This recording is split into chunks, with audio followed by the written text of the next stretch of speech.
Welcome to WNSB, where we keep you updated. Hi, I'm Lydia.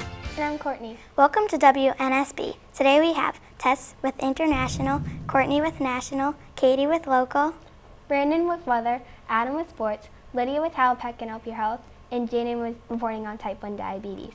Wow, these all sound so interesting. So let's get started with Tess on a story on pink slime. Thanks, Lydia.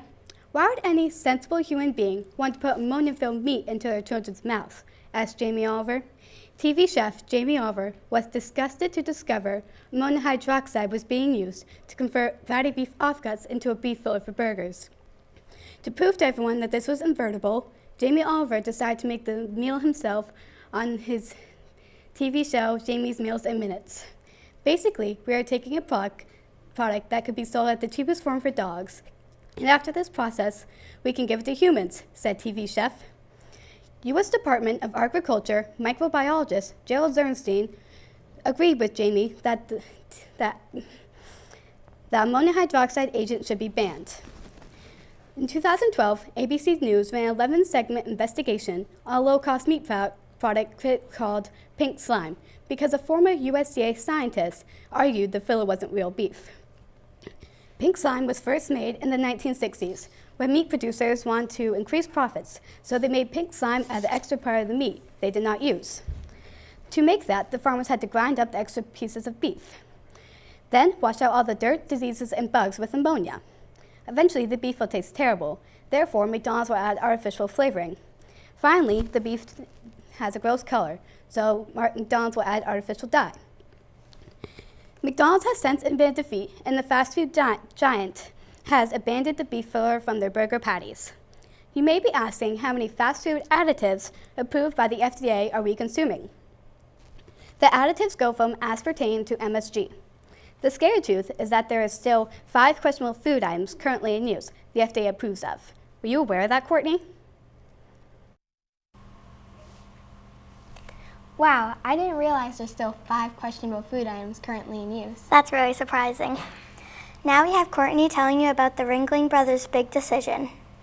Thanks, Lydia. Will it still be the greatest show on earth when the Ringling Brothers releases 13 Asian elephants in 2018? For 145 years, elephants have been featured in the Barnum and Bailey Circus, and for decades, animal rights activists have been protesting against the elephants being in the circus.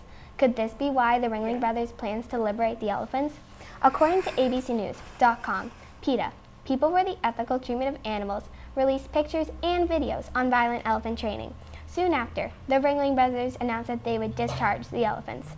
Some Ringling Brothers employees claim they are doing this for research, but others claim it is because the Asian elephants are endangered.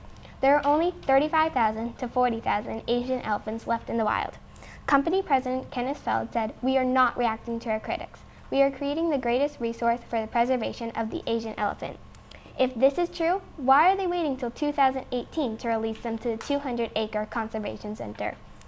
PETA even said, "We are thrilled with this announcement, but it needs to come much quicker than 3 years.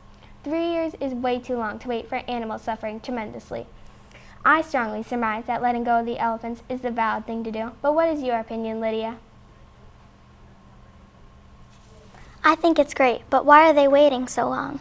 I'm not sure, but I hope they tell us soon. Most people have heard about the Londonderry Rail Trail, but some people haven't. So let's have Katie tell you about that. Thanks, Lydia. The Londonderry Rail Trail will one day stretch 6 miles across Londonderry from Derry to Manchester. Currently, 1 mile is paved and open, offering beautiful woodland and wetland scenery. The railroad right-of-way through Londonderry was once the Manchester and the Rents Railroad. The line opened in 1849 and later became part of Boston and Maine Railroad. Passenger trains use the line in 2 stops, Londonderry Wilson's Crossing on Auburn Road, and a second stop in North Londonderry Village. Freight trains provided local and long-distance service to numerous businesses along the line. In 1953, regular passenger service ended, though regular freight service continued through the early 1980s. The first completed mile of the Londonderry Rail Trail, which runs from the Londonderry North School parking lot to the park and ride at Exit 5. officially opened on November 20th, 2013. The Londonderry Rail Trail will run from the Exit 5 Park and Ride parking lot to the Irving gas station on Route 28. The trail will pass beneath Interstate 93 and run behind the Poor Boys restaurant. Currently, with over 1 mile completed, the Londonderry Rail Trail provides a safe recreational outlet for walkers, joggers, and bike riders. The total cost of money for Phase 2 is $95,000. Hopefully after hearing this, you will consider going to the Londonderry Rail Trail. Would you consider going to the Londonderry Rail Trail, Courtney? Yes, Katie, I would love to go to the rail trail, especially since it'll be that long. I would definitely consider it too. I know a lot about storms, but I don't know that much about earthquakes. Let's have Brandon tell you about that. Thanks, Courtney. Do you know how an earthquake forms? Have you ever wondered how many earthquakes happen a year, where they are most and least likely to happen, and how many victims die? According to the World Book Encyclopedia, most earthquakes happen along a fault. A fault is a fracture in the Earth's rocky outer shell. For example, the San Andreas Fault in California. Stresses cause large blocks of rock along a fault to strain or bend. When the stress on the rock becomes great enough, the rock breaks and snaps into a new position. This is what causes the shaking of an earthquake. The violent breaking of the rock releases energy that travels through the earth of the form of seismic waves.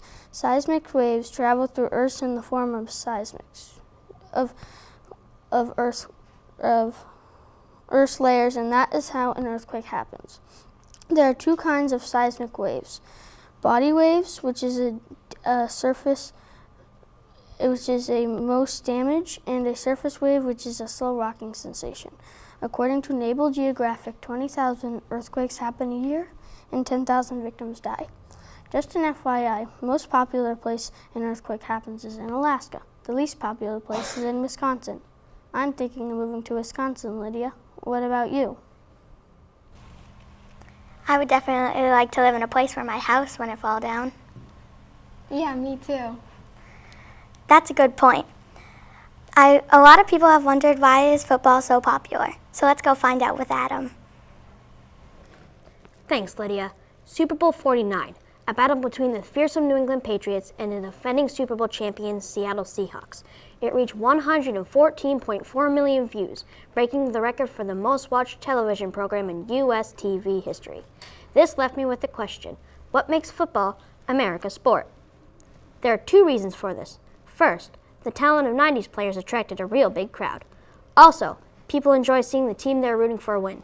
It gives them a radiant vibe. And when an NFL team wins a game, the winning team has the most grand celebration in all of professional sports. In the 90s, lots of NFL Hall of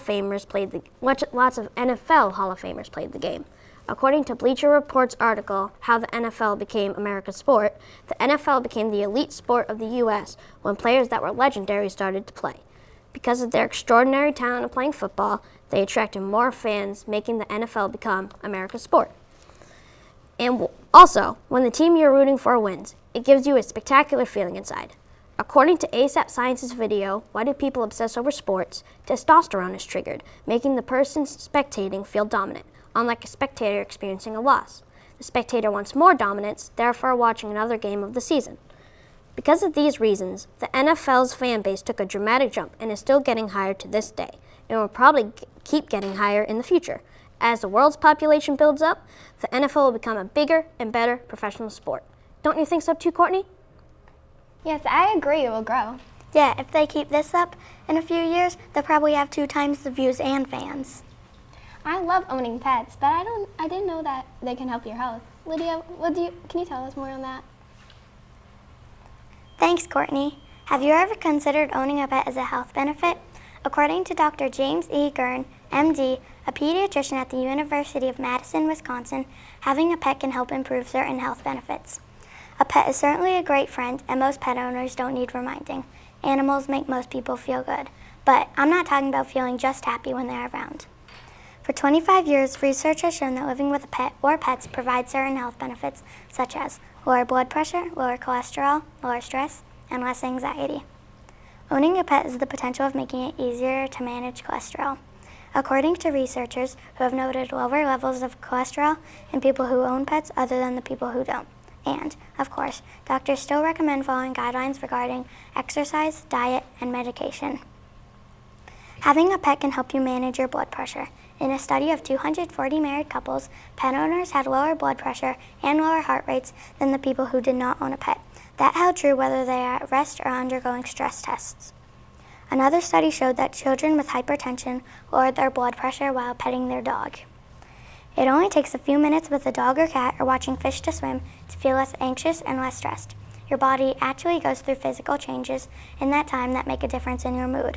The level of cortisol, a hormone associated with stress, is lowered, and the production of serotonin, a chemical associated with well-being, is increased. Reducing stress saves your body wear and tear. After hearing this, hopefully you will consider adopting a pet. Pet not only helps your health, a pet is a great friend to have. Don't you think so too, Courtney?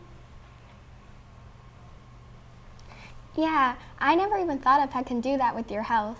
It's amazing, isn't it? Lastly, we have an interesting story on type 1 diabetes from a person with experience on it. Thanks, Courtney. Hi, my name is Jaden. Along with 3 million Americans, I have type 1 diabetes. Prior to my diagnosis, my family knows some physical changes that they brought to my pediatrician.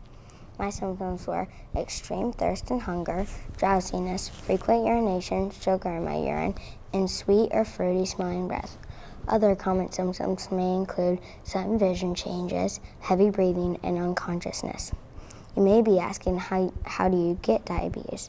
The pancreas, which produces insulin, just stops working for many reasons, which could include genetics, self-allergy, and even a simple virus. Daily, I test my blood levels 8 to 10 times and give myself 3 or more doses of insulin. Also, the doctors just invented a new testing monitor called Dexcom. You have a little sight on your arm that tests your blood every 6 minutes. My pump site is changed out every 3 days. When my blood sugar is lower than 80, I need to give myself some sugar so that my blood sugar will come back up to about 120. Then I am allowed to go back outside and play. But if my blood sugar is too high, I need to give myself another dose of insulin. Doctors are trying to find a cure. Dr. Douglas Melton of Harvard, a father of 2 children with type 1 diabetes, describes his work with stem cell research as a personal quest. He envisions a credit card-sized package of beta cells that can be transplanted in the patient and left in place for a year or more before needing to be replaced. Diabetes is a difficult disease that not only I have to deal with, but so does my family. Please go to jdrf.org and donate money to the Juvenile Diabetes Research Foundation. And with your help, maybe we can find a cure. Wishing you good health. Back to you, Lydia. Wow, that information could be really useful to some parents. I bet that information can save someone's life. Thanks for watching WNSB, where we keep you updated.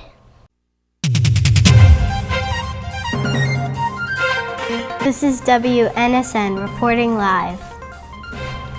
Hi everyone, I'm Grace. And I'm Camden. And welcome to WNSN, North School News. Today we have many interesting stories, including Brooke with information on El Nino, Johnny with the history of basketball, Vanessa with the effect on wolves, Reese with whales, Matthew with Burmese pythons, Ajay with helpful information on Ebola, Grace with the information on the effects of the Boston bombings, and myself with details on the missing flight. You are right, Camden. We do have many news stories to cover today, so let's get started with Brooke on weather. Thanks, Grace. El Nino, a dangerous weather pattern has come again.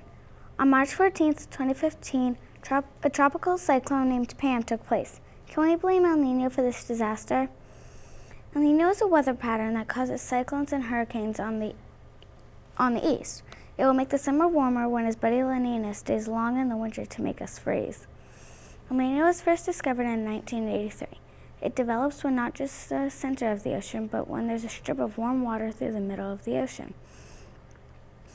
It affects the weather pattern to make the thunderstorms move west. That is how Cyclone Pam was formed. Here are the Cyclone Pam details. On March 14th, 2015, a tropical cyclone named Pam struck on Port Village, the capital of the Pacific island Vanuatu. Many families were left with damage to their home or land. According to Sky News, Cyclone Pam was one of the most powerful cyclones recorded. The wind speed was up to 200 miles per hour that destroyed homes, roads, power supplies, and harbors. 24 people died and left families devastated. According to Cyclone Center, tropical cyclones happen when warm air gets pulled into a tropical disturbance, also known as a group of thunderstorms over warm tropical water. If it spirals instead of going straight down, then we have a disaster coming fast. This is caused by the rotation of the Earth and cannot be stopped. Habitat for Humanity states that it may take 2 years to rebuild the homes that were destroyed by Cyclone Pam. 3,300 people lost their homes and were placed in one of the 37 evacuation centers on the main island. That means over 90% of the buildings were destroyed. I can't imagine how much damage these storms can bring. Can you, Grace? I can't, Brooke. It's really scary how much damage has been done. I agree. I hope this mess is picked up before another big storm strikes. Let's hop right into the next report, which is Camden with information on the missing flight. Thanks, Grace. March 7th, 2014. Right after the plane took off, Flight 370 of Malaysia Airlines disappears traveling from Kuala Lumpur heading to Beijing, China. Hi, I'm Camden, and my question is, what happened to this plane and its 239 passengers? It has been 13 months, and the Malaysian officials and NASA have searched 1,000 kilometers around the suspected area using satellites, planes, and boats, and they haven't found a single clue leading to the location of this plane or its passengers. What the officials summarize is that while the plane was flying, it changed route, but no one knows why. Zahari Ahmad Shah, the pilot, certainly took a sharp turn that took the plane far from its destination. Was it an accident, or did he do it on purpose? After reviewing the cockpit conversations, the Malaysian officials came to the conclusion that they didn't hear anything suspicious. The Malaysian officials identified 2 passengers who were flying with stolen passports as possible terrorists, but then they realized there were Iranian nationals seeking asylum. The International Business News considers this to be one of the biggest aviation mystery of all time. Considering some theorists think it was shot down and some just think it crashed, Grace, my questions are, what happened, what should we believe, and when will we discover the truth about this plane? That is a question for the ages. It's amazing how far this search has gone. And here's Johnny with the history of basketball. Kobe Bryant, LeBron James, Dwayne Wade, Kyrie Irving are all great basketball players, but what would they become if basketball was never invented? In the winter of 1891, Dr. James Naismith, remembering his childhood game, Duck on a Rock, invented basketball during a YMCA session in Springfield, Massachusetts. His goal was to create a team sport that would develop children's skill and strength, but also could be played indoors during winter. He used 2 peach baskets attached to the balcony rails 10 feet above the floor for baskets. There were 13 rules in the beginning of the sport, but now there are 72. Only one of the original rules is still in the sport today. That is, you can throw the ball with 1 or 2 hands at a time. Players had to pass the ball to each other to get the ball across the floor. Instead of saying basket, they used to say goal. The game is much shorter now than in the past. The quarters were 15 minutes long, now they are only 8 minutes long. In 1968, the Naismith Hall of Fame in Springfield, Mass. Opened, and it honored Dr. James Naismith, and it includes much of the history of the game of basketball along with many other treasures. I would love to go to the Basketball Hall of Fame myself. Passing it on to you, Grace. I now want to go to the Basketball Hall of Fame. Me too. I'm really interested in basketball now. Next up is Vanessa with how a wolf can affect the environment. Over to you. Grace, the 3 little pigs, Little Red Riding Hood, Peter and the Wolf. What do these fairy tales have in common, you ask? The antagonist in the story is a wolf. Are these stories what led to the wolf getting a bad reputation and disputing their positivity in the environment? According to newsdiscovery.com, wolves are vilified in agriculture, and yet a fact check finds that a person is more likely to be killed by lightning, ATVs, dogs, and even elevators than by a wolf. A 2010 study claimed that there were 18 wolf attacks in North America. Jess Edberg from International Wolf Center based in Minnesota said that many of these attacks involve sick animals. Popular Science gave one example of wolves contributing to our environment. They discovered that without wolves present in Yellowstone to hunt and kill prey, the elk population would grow enormous and overgraze on the young willow trees until there were none left. The large elk population would eliminate shade needed for fish in streams, which in turn would affect the habitats of many animals. The restoration of wolves in Yellowstone has cost about $30 million, but has had positive effects on Yellowstone's habitat, such as keeping the moose population down. Leaving the carcass behind from wolf kill helps the soil, feeds other animals, and keeping the coyotes in check. You can donate money for wolves at worldwildlife.org. I still wonder, will wolves' bad reputation ever end? What do you think, Grace? I sure do hope so. It's disappointing how so many people are judging these poor animals. Same here. I never knew that they could help our environment that much.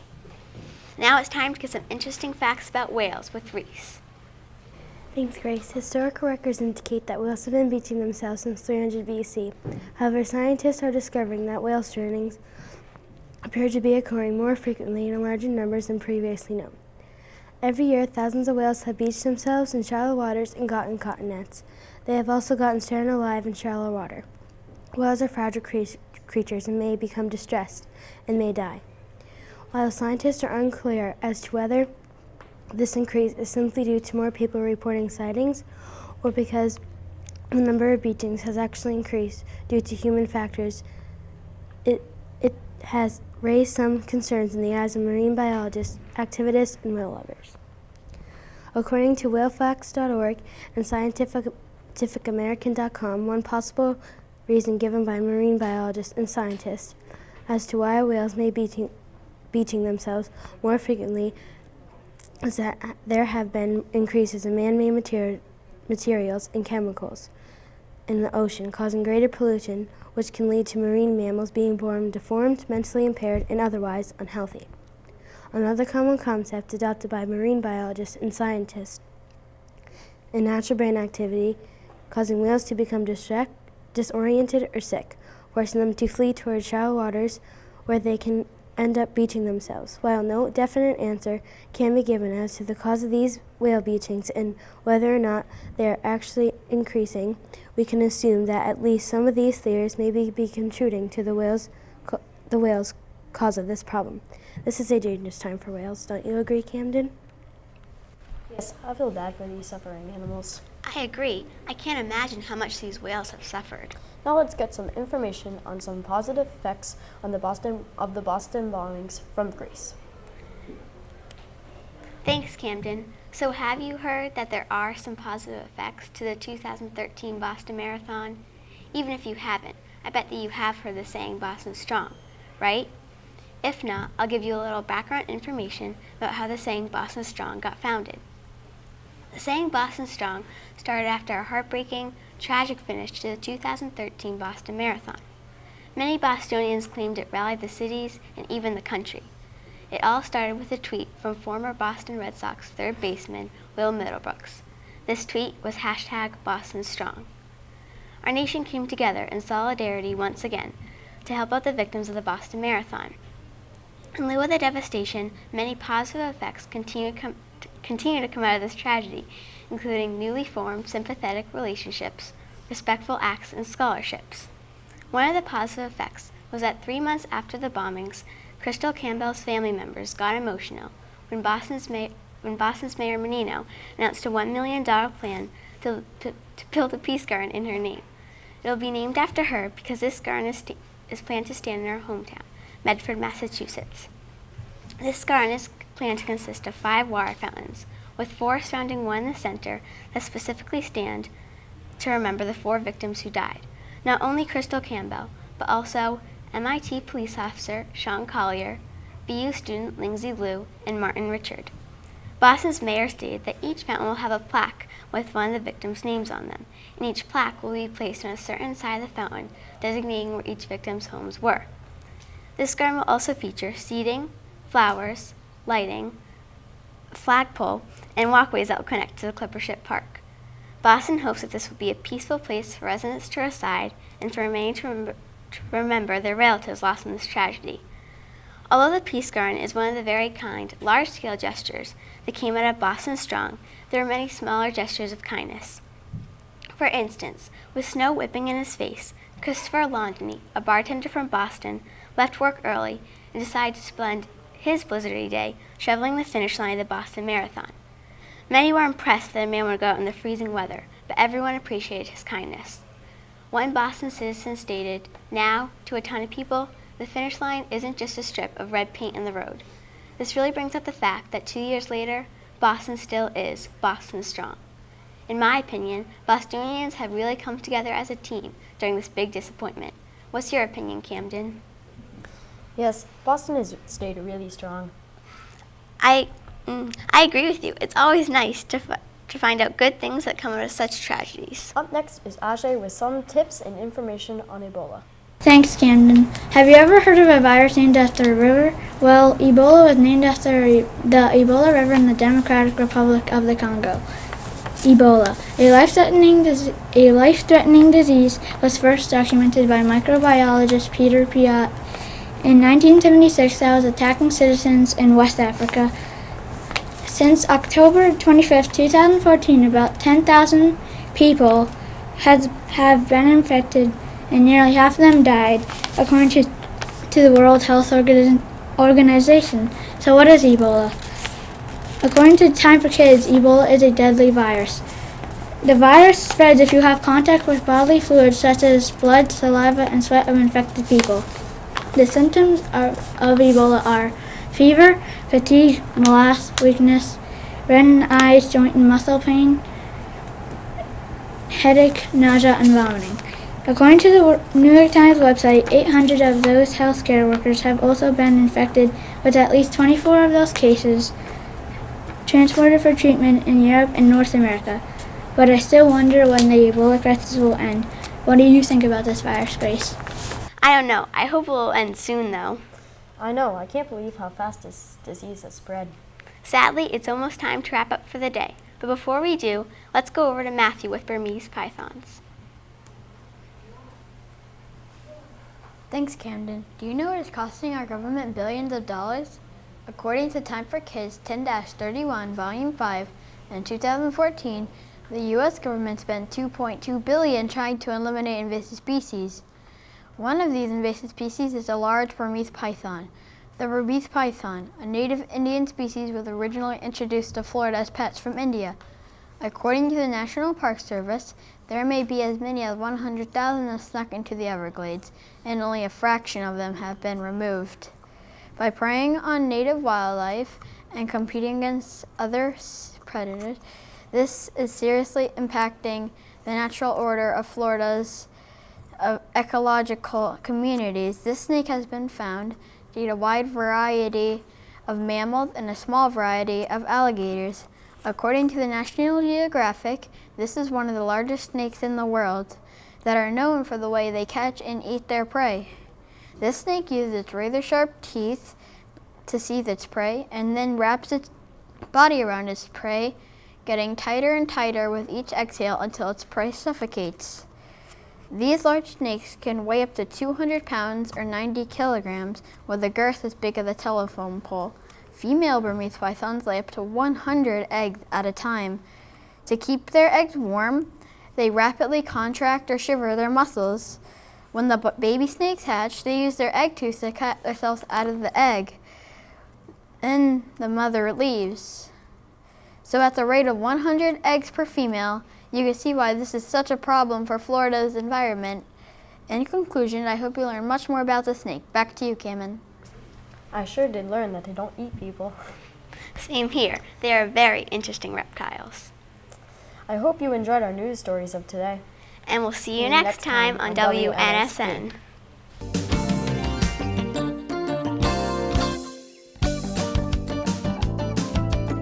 Welcome to WXYZ, reporting live.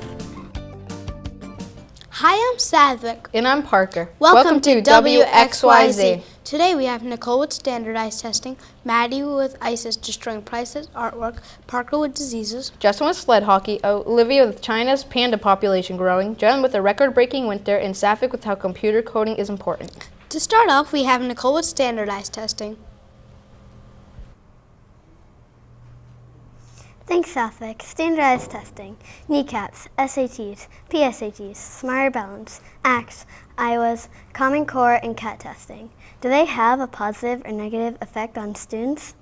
I have been researching information on the new Smarter Balance testing and found that the results were used to communicate with teachers. Students in grades 3 through 8 were tested in April on reading and mathematics, replacing the kneecap and Iowa testings, saving our school district's time and money. That all sounds positive, but are there negatives to so much testing? Lauren Resnick, an educational psychologist and university professor, stated that testing practices may in fact interfere with higher order skills that are desired. The Washington Post reported that so much testing can reduce and can limit instructional time, and the natural curiosity and love of learning that students have is forgotten. Testing can also create harmful stress depending on the type of student they are. This stress can cause students to not do as well as they would have without all the stress pressuring them. I took a survey of how my 21 classmates felt about testing, and 10 of them said their parents value testing all the time, while 9 parents value testing sometimes. Also, 19 of my classmates said that they try their best on tests. About half the students in my class found testing stressful or at least sometimes stressful. Another question of importance that I asked was, do you feel this testing represents what kind of student you really are? And 16 said no. Next time you are taking a standardized test, think about how you feel about it. How do you feel about these facts, Parker? I didn't know that much about standardized testing. Yeah, I didn't know all the positives and negatives of testing. Now we have Maddie with a story on ISIS. Thanks, Parker. Do you know how much artwork ISIS had destroyed? Well, more than you could ever imagine. According to CNN, ISIS continues to defy the will of the world and feelings of humanity, a ministry said in a statement. They violated the ancient city of Nimrud and bulldozed its ancient ruins. ISIS groups had destroyed these beautiful artifacts with bulldozers, sledgehammers, and other heavy equipment in northern Iraq. The pieces of artwork that had been destroyed are the Lamassu from 870 BC, a man and horse from 725 BC, winged bulls, and much, much more. This is not an original idea. In 1933 through 1945, the German Nazis stole 6 million objects. 20% of the great art of Europe was stolen by the Nazis in World War II. So, there are tens of thousands of pieces that are still outstanding. ISIS has done so many terrible things in order to support their cause. They even sell small things like coins, tablets, cylinder seals, oil smugglings, illegal trafficking, theft, and extortion, according to the U.S. intelligence of officials and private experts. ISIS has become financially self-sustaining, earning more than an estimated $1 to $3 million a day. This current war crime took place from the beginning of March 2015 and went on for about 1 week. You may be thinking to yourself, why are they doing this? ISIS groups are committing this crime because the artwork was too heavy for them to confiscate and sell for profit, and if they couldn't have it, they didn't want anyone to have it. Unlike the artwork from World War II, these recently destroyed pieces will never be appreciated again. That was a terrible time with horrifying people, huh, Sethwick? I know, it's horrible. I can't believe they would do that. And now we have Parker with diseases. According to the CDC, the average international life expectancy, even with available preventative health care, is only 67 years old. The top 3 diseases contributing to this grim fact are coronary artery disease, stroke, and lower respiratory infection. What is coronary artery disease? CAD is the most common heart disease. CAD is the leading cause of death in the United States for both men and women. CAD happens when the arteries that supply blood to the heart muscles become hardened and narrowed. This is due to buildup in cholesterol and other materials called plaque. This buildup is called atherosclerosis. As it grows, less blood can go through the arteries. As a result, the heart muscles can't get the blood and oxygen it needs. This can lead to chest pain or heart attack. Stroke is caused by a blocked blood vessel or bleeding in the brain, Within minutes, brain cells begin to die. There are two types of stroke. The more common kind, ischemic stroke. Ischemic stroke is caused by a blood clot that breaks or is caused by a blood vessel that breaks, and it bleeds into the brain. The second kind of stroke is mini stroke. A mini stroke bleeds into the brain. A mini stroke occurs when the blood supply to the brain briefly stops. Lower respiratory disease happens when you smoke. IDR is the fourth leading cause of death in the United States. According to the National Center of Health, it's stated 16 million people have been diagnosed with IDR. 3.6 million deaths are because of IDR. $13 million were spent for direct medical help. The symptoms of IDR are shortness of breath, weakness, high fever, coughing, and fatigue. Would you like to get any of these diseases? Well, I know I wouldn't want to get any of them. Wow, I really hope that doesn't come our way. Yeah, I hope I don't get any of those diseases. Here's Justin with sled hockey. Thanks, Sevik. Score. Being physically impaired often means the end to participating in sporting events. Well, not in hockey. Sled hockey was developed at a rehabilitation center in Stockholm, Sweden, during the early 1960s. It was created by a group of patients who were dedicated athletes who want to play hockey despite their physical disabilities. Today it is played as an international sport worldwide. This sport was constituted by a group of patients at a rehabilitation center in Stockholm, Sweden. These patients had a great passion for the sport we all know as ice hockey.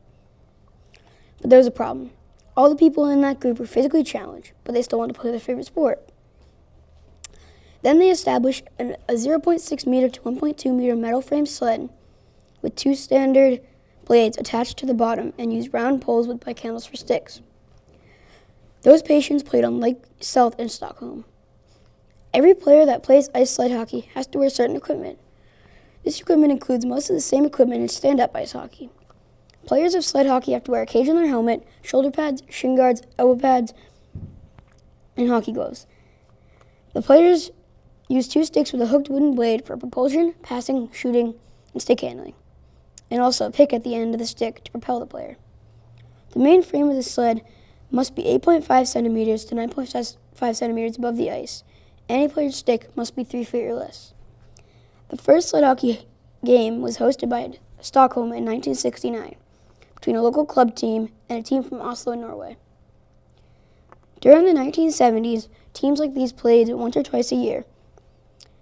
From around 1980 to 1993, countries like Great Britain, Canada, USA, Estonia, and Japan established teams. Ice sled hockey didn't become a Paralympic winter game until the 1994 Lillehammer Winter Games. Today it is played all around the world and in many countries worldwide. It looks hard. I want to try it. What about you, Parker? Now we have Olivia with China's panda population growing. Thanks, Parker. China's panda population is growing, but those pandas could be facing new dangers. A survey in China taken on February 28, 2015, has found that the wild panda population has increased by 268 pandas to an estimated 1,864. This is a huge success, and the jump has come thanks to a concerted effort to curb the threats of logging and poaching. About 27 reserves have been created in the past decade alone to protect pandas, but they are now facing a new threat: economic development. China's railways, roads, and hydropower plants are cutting pandas off from each other and dividing them into smaller, more isolated groups. Hundreds of mines and tourist attractions on the border of the reserves put added pressure on those groups. The shy, sensitive animals dislike the noise, and the mining and other human activities may force them to move and resettle. There are now 33 separate panda populations in China. According to the State Forestry Administration, 18 of those groups have less than 10 pandas and face an extremely high risk of extinction. Bonnie Long, Director of Species Conservation at the World Wildlife Fund, says if you have a small population under 30, genetically over time those populations are probably doomed. At least some of the little subpopulations need to be connected. Long says efforts are already underway to remove fences and allow some groups to make contact with each other. And a wildlife path has also been constructed under one road. To make a donation to help save the pandas or adopt a panda, go to worldwildlifefund.com. Maybe our class could adopt a panda. What do you think, Sathvik? I'd love to adopt a panda. Hopefully we can.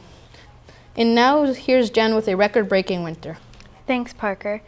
This past winter left many New Englanders with roof damage and overused shovels. Boston broke their snow record with almost 110 inches. All the snow didn't just disappear, though. It made its way into homes, creating cracks in roofs and causing roof collapses. How did these collapses happen? This winter, there were a lot of roof collapses in New England. 2 feet of snow on the average-sized roof can be equivalent to 38,000 pounds, or 19 tons. All of this weight stresses your roof and weakens its structure. According to the Eagle Tribune, roof rakes were selling very quickly, and many people were nervous that their roof would be next to collapse. There were 70 reported in New England in February and early March, according to the Boston Globe. In New Hampshire, concern sparked when a teacher at Sanborn Regional Middle School noticed the ceiling in her classroom sagging. All of the students were moved to the cafeteria and were ultimately dismissed at 12:30 p.m. All the students were eventually evacuated from the school prior to the roof collapse, and no one was hurt. Was this the worst winter in New England yet? According to Web MIT Education, it was. Boston broke its 1995 snow record, which was 107.6 inches, by almost an inch. But looking on the bright side, this was a once-in-a-century storm. That means we probably won't be seeing anything like this winter again in our whole lifetime. What a relief. What do you think, Sadvik? Wow, I can't believe Boston broke the record. I know, it was a rough winter. Last but not least, we have Sadvik with how computer coding is important. Code powers our digital world. Programming skills are becoming ever more important, quickly turning into the core competency for all kinds of 21st century workers.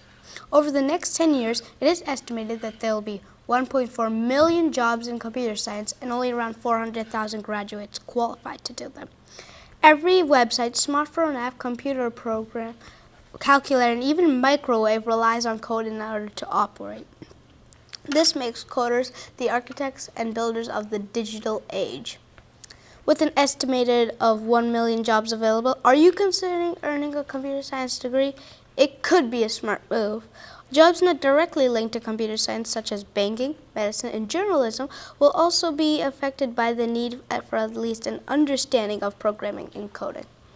Did you know an average software engineer makes about $90,000? As an adult, you've got bills to pay and children to raise, so you need a job that's a safe bet. The fact is, you're not likely to find a path that has a more optimistic outlook than computer science careers.